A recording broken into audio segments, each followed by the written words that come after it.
In a world obsessed with test scores, academics, and credentials, why would teachers recommend starting formal education with teaching kids to play? That's what we're diving into today. Welcome to Edtech Explored, where we chat about all things EdTech. What's working, what's changing, and what educators need to know to stay ahead.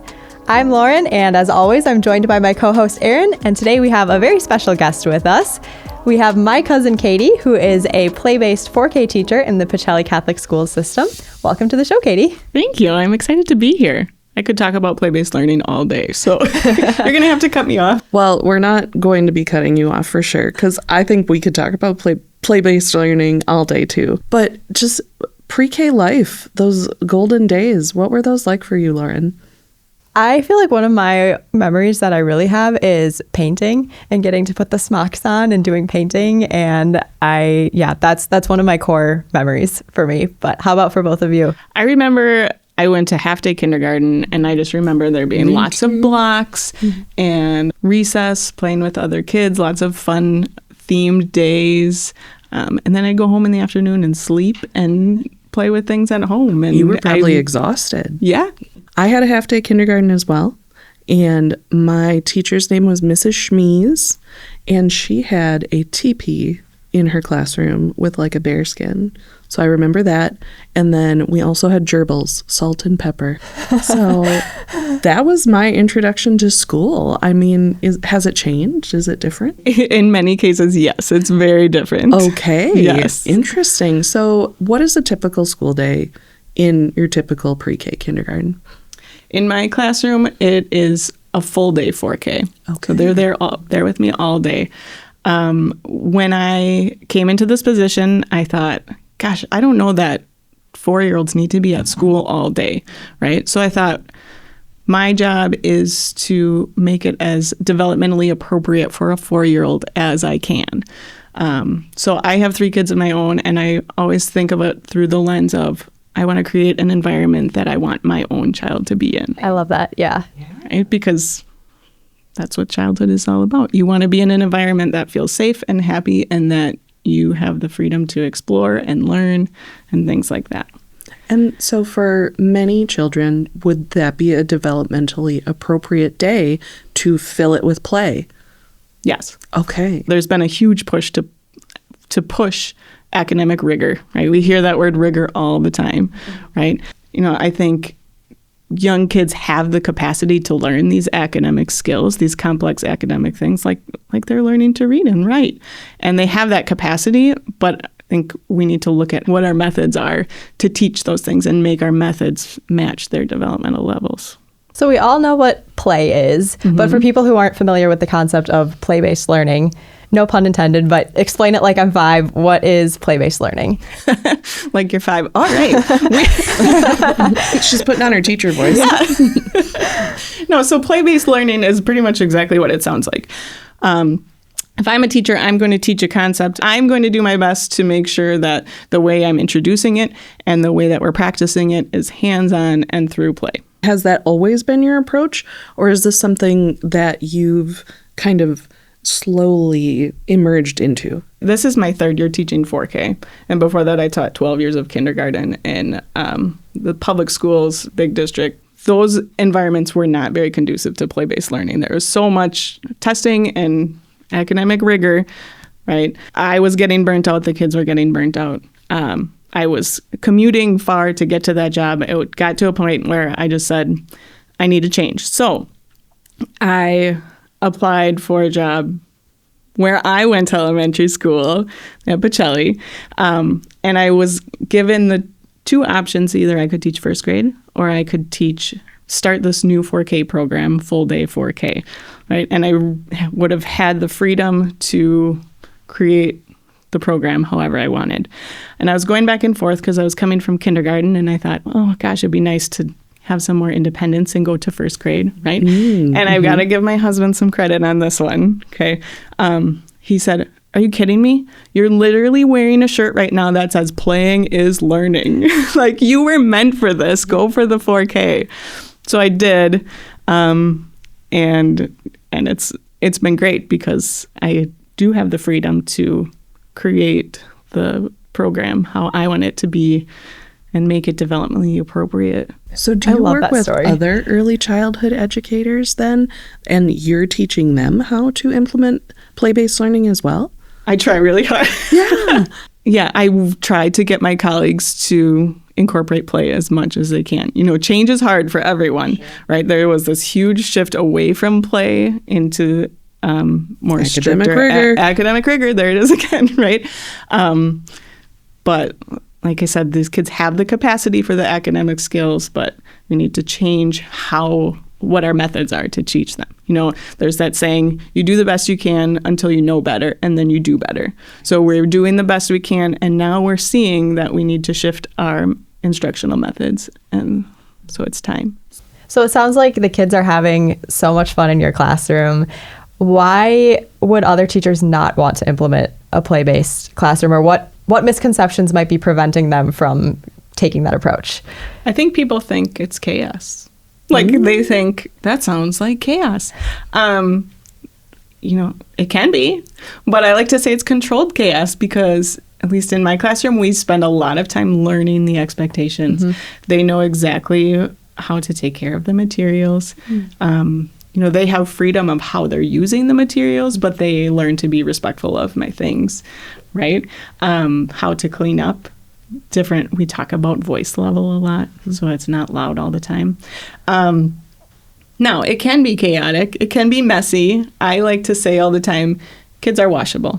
I say that all the time. Someone's going to embroider that on a cushion for me. You need that t-shirt. Yes, I do need that t-shirt. Kids are washable. I tell the parents that too. If there's something that we're going to do that's learned best through something that they might get messy, we're going to do it. Sorry. Yeah. But for other teachers, it doesn't have to be like that, right? Start small. Start with something mm-hmm. that you're comfortable with. Mm-hmm. We talked about the kids learn from me how to make mistakes. They're going to tell if the teacher's not comfortable with them exploring materials and things, they aren't going to be comfortable and they won't be comfortable making mistakes. So start small. Look at, if you're tempted to copy off a worksheet, think, is this really the best way to teach or practice this skill that I want them to learn? Is there something that I can do that's hands-on or interactive instead of this worksheet? Start small. Start with what you're comfortable with. That's awesome advice. And it harkens back to, in previous, we've talked a lot about outdoor education. Mm-hmm. And so that's one of the things, the misconceptions or the things that people have to be careful about is kids will try to sort of go wild. And so that can really be a barrier for teachers trying to start this out. So I really loved what you said about do what you're comfortable with so that mm-hmm. you can be that calm presence for your whole classroom. Another thing that I just loved when you said was, is this the best way for them to learn it? I didn't hear, is this the best way for me to teach it? Mm-hmm. I love that perspective. That's very child-focused. Is that something that you've developed over your career, or is that something that just is, you're made for the play-based classroom? I think, can I say both? Yeah. I think I always have this creativity in me that wants to do more, right? Mm-hmm. But I didn't start out that way in my teaching instruction because you learn from other teachers. Mm-hmm. You use your curriculum that you're given because that's when you follow the rules, right? So a lot of it now is very scripted, and it's easier to teach it how it says in the manual. And also there's so much put on teachers' plates that it's in order to make sure that you're covering what you need to mm-hmm. cover.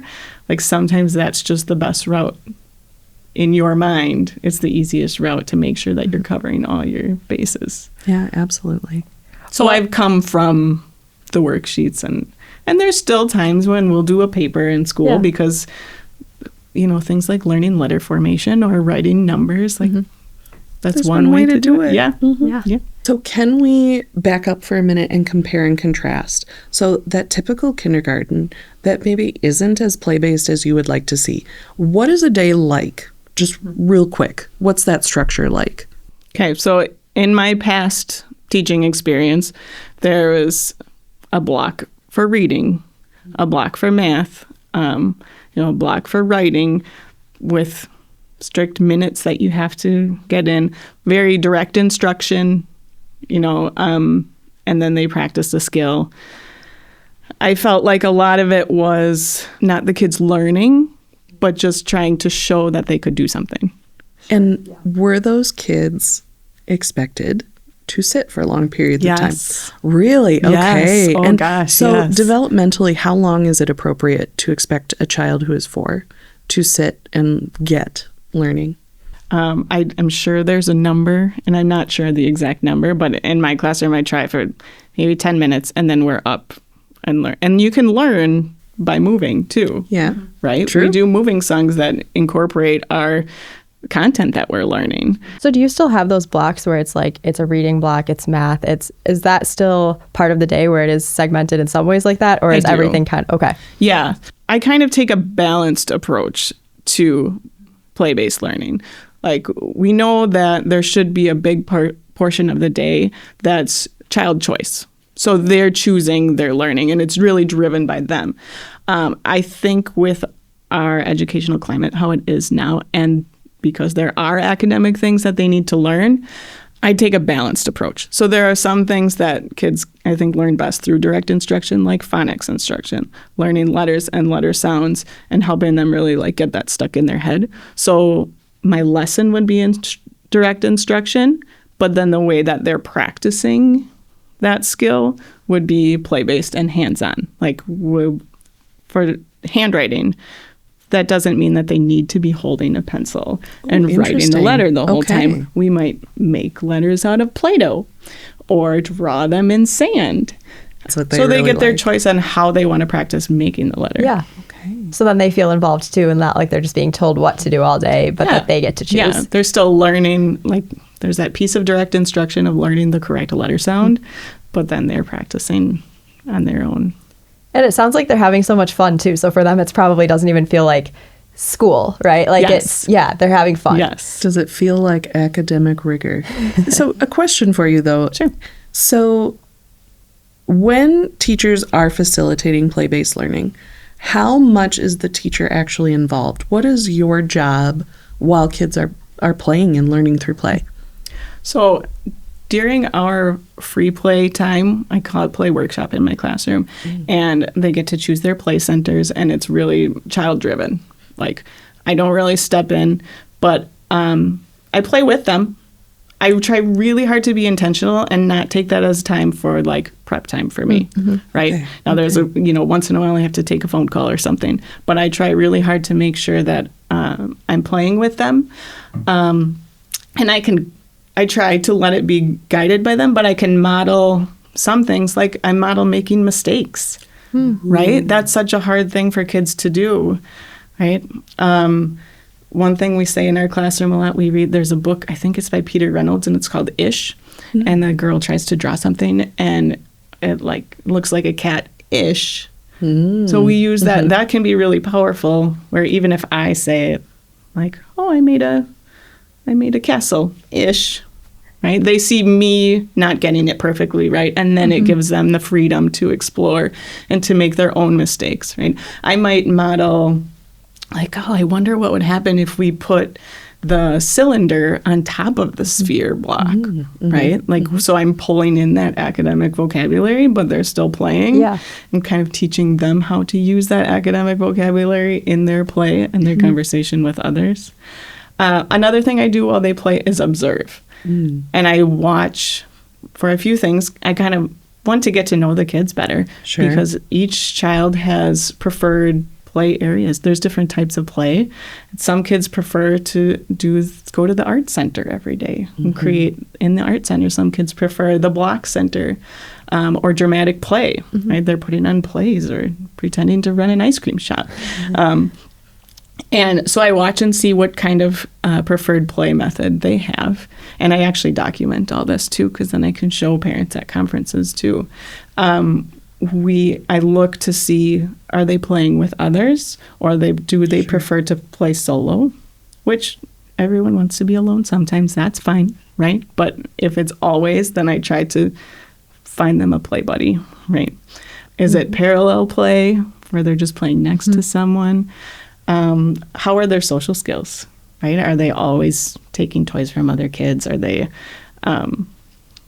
do they have problems with conflict resolution? So those observations, I take those and they guide my social skills lessons that we do whole group. Oh, sure. That's a great way to do that because then you know what the class actually needs. Yes. And then I take that before we start our play workshop, we use that as our lesson to start.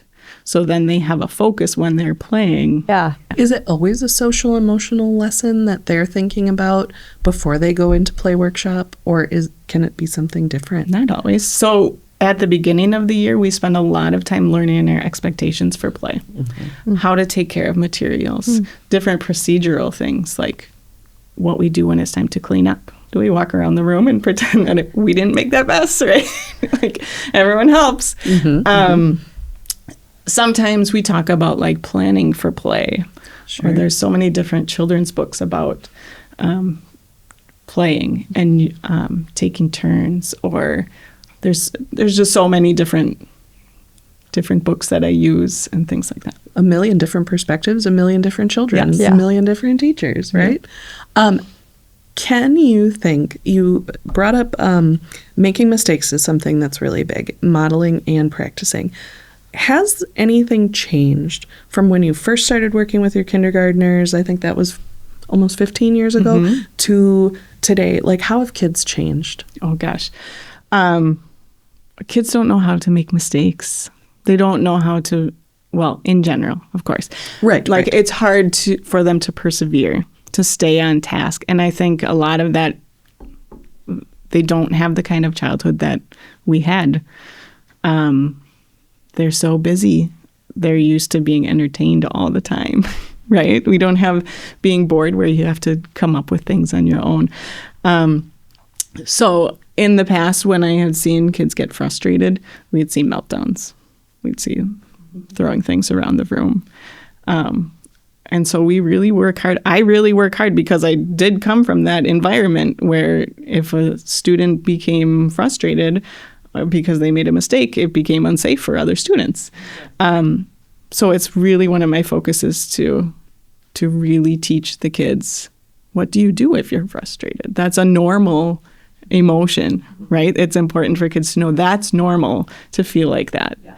What do? I feel like that too sometimes. What can I do? Yeah, you talked before about modeling mistakes, that you talked about the Ish book and that sort of thing. And it's one of those where it's like, if they see Mrs. Fletcher made a mistake and she's okay with it, then I can make a mistake too, and it doesn't mean there's something wrong with me, and it's not embarrassing. Yes. I actually had a student, I laugh thinking about this, but she was playing something and she knocked something over, and she said, "Oh, that's okay. Mrs. Fletcher does that all the time." And I just I love it because that's what I want them to learn. Everyone makes mistakes. You really can't make a mistake unless you've tried. And I feel like that is part of play is, hey, get out there and try. Is that hard to get kids out of their comfort zones when this is their first time in a big classroom? It can be, yes. And so that's where a lot of my observations come in, right? So I'm watching to see what their interests are and providing lots of different materials because each student is different. How much do students realize they're learning? I don't know, right? I think they do because they're proud of themselves when, I have kids who start to spell words with our little letter beads and things, or they figure it out. They're like, hey, I just wrote cat or whatever. That's crazy. Yeah, you did. Yeah. I'm not specifically telling them you can put these beads together to make words, but I'm giving them the tools and the exposure, right? They know the letter sounds, and here's these materials. Go see what you can do. So I think they are having fun. They're taking these things in, and then they just show great pride when they can use those skills in their play. That's so amazing. That's beautiful. What's one of the most outrageous play plans that you have seen kids carry out in your classroom? Okay, so towards the end of the year, I always do Imagination Day. And through that, I get a whole bunch of boxes, and the students get to pick their box, and then it's their job to create their box into something else. So there's a book that's called Not a Box. And it's not a box, it's a race car, or it's not a box, it's something else. So we read that, and then they come up with their own things. They make a plan for what they're going to make, because that's part of one of the things we learn too, is planning for play. And then they go to town, and I put all kinds of art materials out, and it's a free-for-all. They can use whatever they'd like. And they are so focused. We spend the whole day doing this, like the whole day. And they would go on and on. Like, they could spend multiple days because they have a plan and they know what to do, and it's totally child-led. It's their project. So I've had kids make, race cars or campers, a house. I'm trying to think what else. I had my own son in my class last year. He made a workout bench, and he had his weights that he was making. That. And so they put different rooms. So they spend the whole day. They'll add more. They learn that you can revise from your original plan. That's very cool. Because they make their original plan, and then they decide, oh, no, I think I want to change it to this way. So it's a really fun day, and you just get to see, like, their imaginations blossom. And those kind of things are happening every day, but like on a smaller scale. Yeah. Right? So they always have the opportunity to do that in our classroom, but this is like a whole day that celebrates that. So it's really so fun just to be able to even be the teacher in the room and just watch that all take shape over the course of the day. That sounds really fun. It is. Have you had experiences when students are reflecting back to you what their experience that day was, and what are some of their opinions about what they've been able to do? Yeah, so usually we try to do a share time at the end of our play. Oh, very cool. And I like to relate it back to what our focus was. If we're talking about sharing, then at the end of our play time, we talk about, like, hey, who has an example of how they shared today? Right? Or who wants to share what they built today? So they get to be the teacher, right? And tell the kids, they get to take pride in what they made or what they did. Right? It's pretty cool. That's so fun. Well, there's another group of humans closely related to this, your classroom and yourself. How do parents think about play-based learning? Are they curious about it? Are they open to it? What are their approaches? So I've had really good response. I think especially in 4K, parents are nervous, especially a full day 4K. That's so big for a little kid. It is. Right? Parents are nervous about how their child is going to react to this new setting, to this new environment. So then when they learn that it's very developmentally appropriate and their kid gets to play and that's how they're learning, I get really good feedback. I make sure to tell the parents, because I think this is one thing that teachers get stuck on, doing paperwork so they can go home so parents can see what their kid is doing at school. Okay. So I always tell parents, do not take what your child brings home in their folder as they're learning. There's so much more going on. Right? If there is a way to teach something without using a paper and pencil, I'm going to do it. Yeah.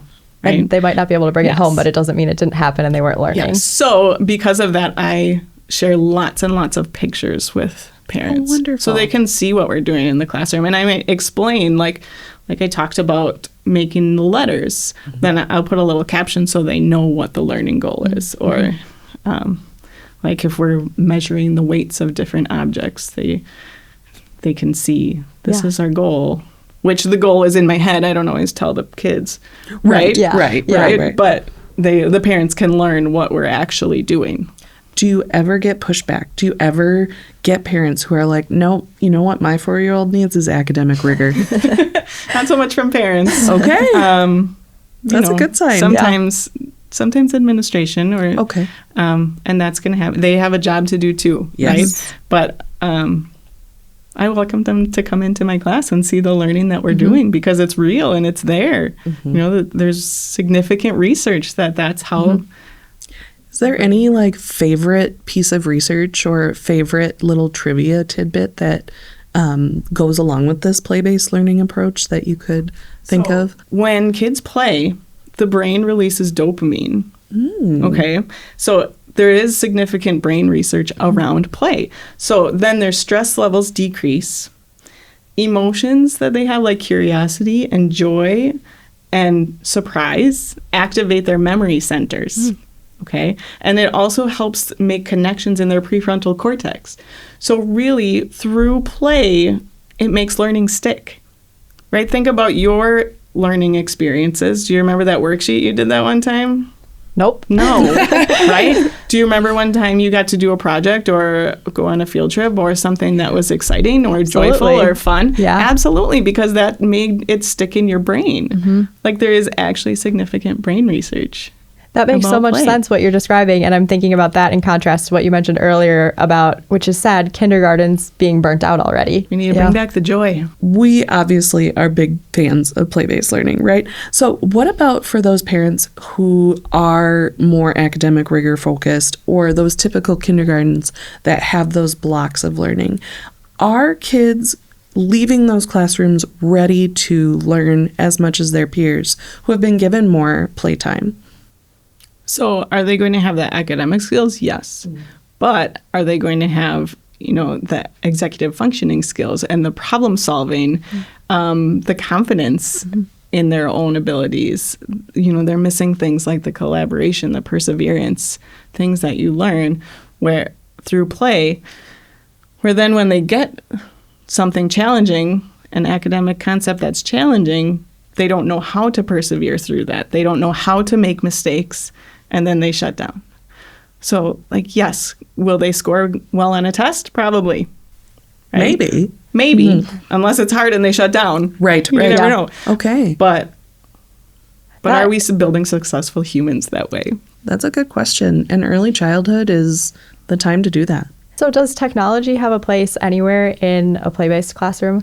In my classroom, I don't use a lot of technology because I think kids have exposure to that at home. Home can be the place for that.